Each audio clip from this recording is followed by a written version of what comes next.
May mga tanong na mahirap sagutin. Isa na rito ay ang tanong na matagal ko nang iniisip. Sino ba talaga ako? Ako ba ay ang aking pangalan, ang aking edad, o ang mga bagay na alam kong gawin? O baka naman ako ay isang koleksyon ng lahat ng aking karanasan, mga masasaya, malulungkot at mga sandaling magbago sa akin.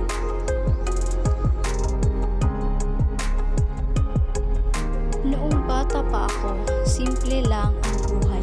Sapat na ang isang yakap para mapawi ang lungkot at sapat na ang isang laro para makalimutan ang problema. Sa bawat larawan, natutunan kong magmahal. Sa bawat pagkakamali, natutunan kong tumayo at subukang muli. Hindi ko pa alam noon, pero unti-unti na nahuhubog ang aking pagkatao.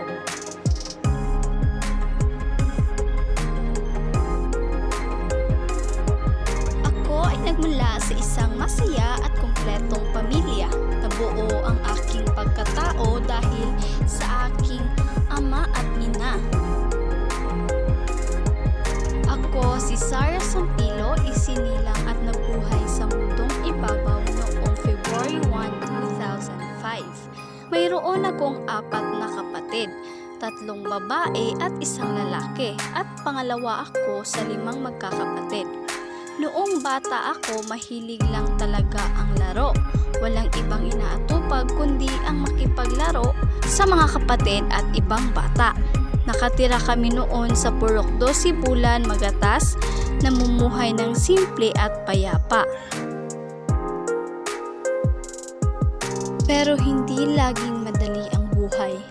May mga araw na napupuno ng luha, pagdududa at takot.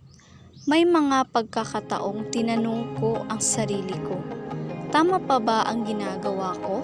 Sapat na ba ako? Dumating ang mga sandali ng pagkakamali, ng pagkawal, ng sakit, pero sa bawat pagkadapa, natutunan kong bumangon.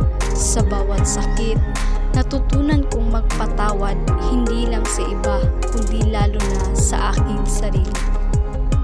Patuloy kong hinahanap at nililikha ang sarili kong pagkatao.